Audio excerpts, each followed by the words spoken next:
حضرات زی وقار جس طرح پروگرام کا شیڈول ہے اس کے بعد پیر صاحب اور دے حکم دے مطابق جامعہ قطبیہ شریف دے خطیب ایک منٹ پیر سید ماشاءاللہ نعرہ تکبیر نعرہ رسالت نعرہ حیدری آستانہ علیہ دولہ شریف ثانی نصیر ثانی نصیر نصیر ملت نصیر ملت نصیر ملت حسام ملت حسام ملت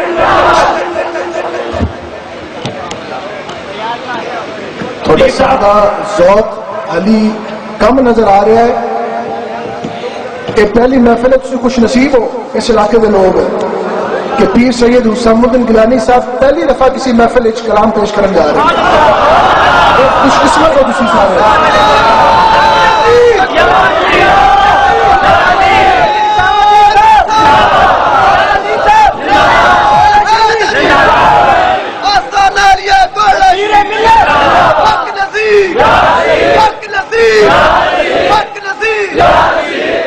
اور نعرہ معلوم ہے جواب کچھ ہی دینا پیر صاحب نے احساس ہوئے کہ واقعی اپنے نیچے آئے بیٹھے رہتے ہیں بلند آواز نہ پورا علاقہ گونج جائے نعرہ تکبیر نعرہ تکبیر نعرہ تکبیر نعرہ رسالت نعرہ حیدری آستانہ علیہ دولہ شریف پیر سید حسام الدین گیلانی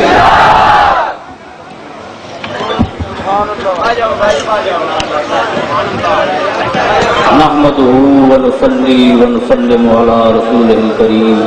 اما بعد محترم ابرار بشاہ صاحب اور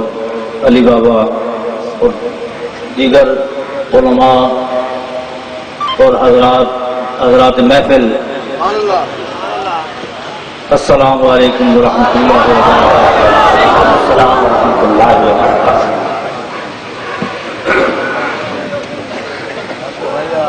میرا ارادہ تو نہیں تھا مگر احباب نے اتنا مجبور کیا کہ چند شعر ہی سے ہی بھائیان کے لکھے ہوئے آپ نصیر ملت نصیر ملت نصیر ملت حق نصیر حق نصیر حق نصیر حق نصیر ثانی نصیر تیرا پیر میرا پیر تیرا پیر میرا پیر تیرا پیر میرا پیر نعرہ سے زور نہ رکھو سنو سبحان اللہ جس میں پیش قاری نجم مصطفیٰ اور محمد ریاض قریشی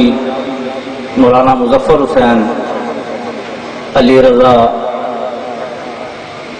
چودھری عبد الکریم اور باقی جتنے بھی احباب تھے انہوں نے وہ بضد ہو گئے کہ آپ نے کچھ نہ کچھ سنانا ہے یعنی یوں سمجھیے کہ میں خود آیا نہیں لایا گیا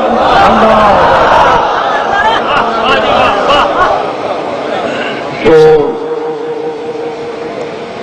ان کی ضد اور ان کی اتنے اصرار پہ میں نے کہا چلیں خطاب جو ہے وہ بہت مشکل چیز ہے اس میں آپ دیکھ لیں علماء جب خطاب کرتے ہیں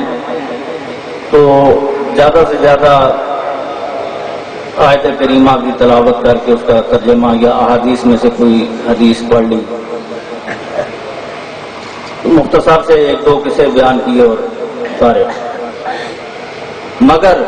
اصل جو خطاب ہے وہ کیا چیز ہے اگر یہ آپ دیکھیں تو کتابیں اٹھائیں اور سیدنا غوث اعظم شیخ عبد القادر جیلانی رحمۃ اللہ علیہ کی آپ کے بعد وہ سنیں دیکھیں پڑھیں کہ آپ کے خطاب جتنے بھی تھے لاکھوں کی تعداد ہوتی تھی، اور 8-10 جنازوں کا اٹھنا کوئی ایسی بڑی بات نہیں تھی۔ اللہ اکبر، کیوں نہ اٹھے؟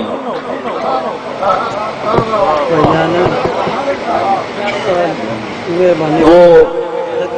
آپ یہ بھی تو دیکھیں کہ شجرہ نصب کیا ہے۔ اللہ اکبر،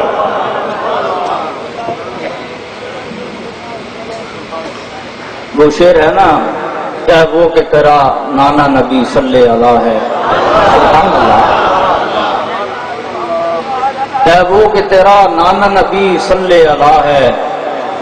اے وہ کہ تیرا دادا علی شیر خدا ہے، سبحان اللہ۔ تو جس کا نسب ایسا ہو تو اس کے بعد سے جنازے کیوں نہ اٹھیں؟ حضرت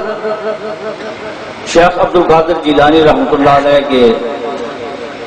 چھٹے نمبر پہ جو صاحبزادے تھے حضرت عبد الرزاق، وہ آپ کے بہت لاڈلے تھے۔ تو اکثر ایسا بھی ہوتا تھا کہ جب آپ کسی وجہ سے محفل میں نہ جانا ہو تو آپ فرماتے تھے کہ عبد الرزاق تو جا۔ تو یہ بھی ہوتا تھا جب آپ واپس تشریف لاتے تھے تو عرض کرتے کہ ابا جان میں نے آج اتنا بیان دیا تو کوئی نہ کوئی داد ملی، نہ کوئی رویا، نہ کوئی کسی نے کوئی واہ واہ کی۔ تو آپ ہیں، آپ جب بھی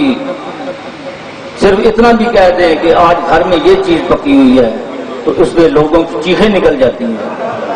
تو یہ کیا بات ہے؟ تو آپ نے فرمایا بیٹے جس وقت میں بولتا ہوں تو میں اللہ کی رضا کے بغیر نہیں بولتا، بے شک منہ میرا ہوتا ہے لیکن زبان اللہ کی ہوتی ہے۔ گفتائے او گفتائے اللہ بود، گرچہ از حلقوم عبداللہ بود۔ اللہ اکبر۔ تو یہ بات ہے خطاب کی۔ خطاب بہت مشکل چیز ہے، یا تو پھر ایسا خطاب ہو تو پھر خطاب بھی سنا جائے۔ نہ مجھے بھائیان کی بات یاد آ گئی، چند سال پہلے کی بات ہے، گورا شریف ریلوے اسٹیشن میرے خیال میں آپ سب جانتے ہیں، وہاں پہ ایک چھوٹی سی مسجد بھی ہے۔ تو وہاں پہ میلاد کا ایک انہوں نے جلسہ رکھا، چند سو کی تعداد میں لوگ تھے۔ تو بھائیان نے وہاں پہ ایک آیت پڑھی، قد نرا تقلب وجهك في السماء فلنولینک قبلۃ ترضاها۔ اب اس کا ترجمہ تو ہر کوئی کر لیتا ہے، لیکن اصل جو نقطہ ہے وہ کوئی بیان نہیں کرتا۔ کیا بات؟ اچھا، اب اس میں ذرا دیکھنے اور سننے اور سمجھنے کی ضرورت ہے۔ آپ سب کو پتا ہے کہ یہ شان نزول اس کا مدینہ منورہ ہے، اور یہاں آج کل مسجد قبلتین اسے کہا جاتا ہے، وہاں حضور اپنے صحابہ کے ساتھ نماز ادا فرما رہے تھے، تو حضور کے خیال آیا، دل میں یہ خیال آیا کہ مسجد اقصیٰ کی طرف جو ہم سجدہ کرتے ہیں، کیوں نہ اللہ حکم دے دے تو ہم بیت اللہ شریف کی طرف سجدہ کریں۔ یہ خیال آیا۔ اب خیال بھی ایسا خیال ہے کہ حضور نے کسی سے اس کا ذکر تک نہیں کیا، صرف کیونکہ نماز میں اچانک خیال آیا۔ اچھا، اس سے ایک مسئلہ یہ بھی حل ہوتا ہے کہ اگر نماز میں خیال آ جائے تو نماز باطل نہیں ہوتی، بے شک، ٹھیک ہے۔ حضور کو جب یہ خیال آیا تو حضور نے خیال آتے ہی حضور کا چہرہ مبارک آسمان کی طرف اٹھا، اپنے رب کی طرف، کہ یہ جب دل میں خیال آ رہا ہے تو یہ بھی حضور جانتے تھے کہ میرا رب اس کو جان رہا ہے، اسے پتا ہے کہ میرے دل میں یہ خیال آ رہا ہے۔ تو حضور نے اپنا چہرہ مبارک جب آسمان کی طرف اٹھایا تو اب ایک لطیف سی بات ہے،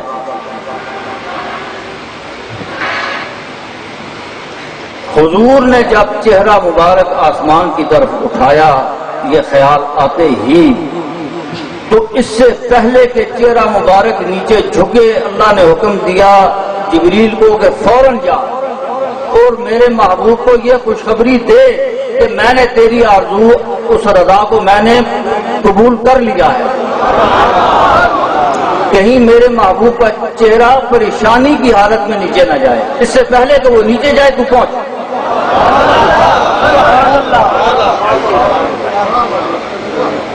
اچھا یہ تو سب بیان کرتے ہیں کہ قبلے کا حکم ہو گیا بیت اللہ شریف کی طرف، بھائیان نے جو نقطہ بیان کیا وہ کیا ہے وہ ذرا دیکھیے۔ بھائیان فرماتے ہیں کہ حقیقت میں جو جب تک اب قیامت تک جو مسلمان آئیں گے ان کے سجدے ہوں گے کعبۃ اللہ کی طرف، بظاہر تو وہ سجدہ کریں گے کعبہ کو، مگر حقیقت میں در پردہ وہ رضائے مصطفیٰ کو سجدہ کریں گے۔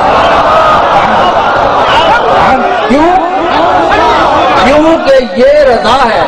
حضور کی رضا ہے، رضائے مصطفیٰ کو سجدہ کریں گے۔ در حقیقت رضائے مصطفیٰ کو ہم سجدہ کر رہے ہیں۔ تو یہ ہوتا ہے بات، تقریر، واز، خطاب، یہ سب مفہوم ایک ہی ہے، گفتگو کرنا، سمجھانا۔ تو ایسا کچھ ہو تو پھر تو واز کا مزہ آئے، للیاں بللیاں مار کے ہاتھ کر رہے ہیں۔ اچھا آمدن برسر مطلب ان حضرات کا تقاضا تھا اور یہ اصرار بھی تھا کہ آپ کچھ پڑھیں، تو بھائیان کے میں لکھے ہوئے مسدس در ولادت الزرغام الصالب اسد اللہ الغالب امیر المؤمنین علی ابن ابی طالب، حضرت علی کی ولادت کے چند باندھ ہیں۔ بھائی آپ کا سوال حضرات تسی پریشان نہ ہو تو ذرا ٹائم مل سی انشاءاللہ، تو پریشان ہو وہ نہ سمجھا لمبی تقریر شروع کر دیتی۔ گنبد آفاق میں روشن ہوئی شمع نجات، لہلہائی زلف لہلائے رموز شخص جہاد، کھل رہا ہے آسماں پر غرفہ ذات و صفات، اٹھ رہا ہے برقعے سلوائے روح کائنات، زندگی علم و فراست کا مزہ چکھنے کو ہے، فرش پر افلاک کی عظمت قدم رکھنے کو ہے۔ آسمان نکھرا ابھرتا آ رہا ہے آفتاب، اٹھ رہا ہے روح اسرار و حقائق سے نقاب، کھل رہی ہے ذہن پر ادراک و عرفاں کی کتاب، کہہ رہی ہے زندگی یا لیتنی کنت تراب، عارفوں کو مجدہ شاہ عارفاں آنے کو ہے، اے زمین سجدے میں گر جا آسمان آنے کو ہے۔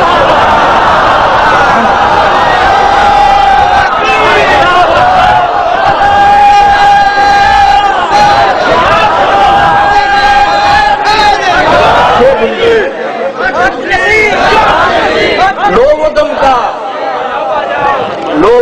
کا مطلع صدق و صفا پر آفتاب،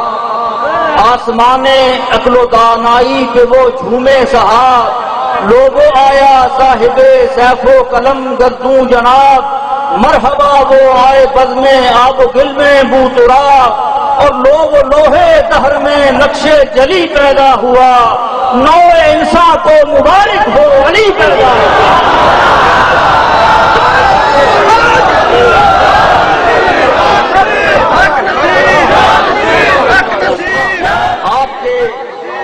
آپ کے آتے ہی بدلا زندگی کا ہر نظام، ہو گیا دنیا میں لطف خاص سے فیضان عام، پیشوائی کا کیا کعبے نے از خود اہتمام، بادائے صدق و صفا کے آگے گردش میں جام، عقل کے کانٹے پہ اسرار نہاں تلنے لگے، اور لیلیے افطار کے بندے قبا کھلنے لگے۔ یہ میں مختصر سے کر رہا ہوں، یہ کافی لمبے ہیں۔ ہاں یہ سنیے، خیمہ دانشوری میں عود سلگایا گیا، زمزموں کا موتیوں کا اور زمزموں کا موتیوں کا ابر برسایا گیا، شعر و نغمہ کو حسین آہنگ پر لایا گیا،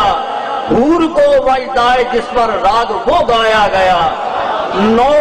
روسے ذہن کو رنگے ہنا سجنے لگا، زندگی جھومی کڑے سے جب کڑا بجنے لگا۔ سبحان اللہ۔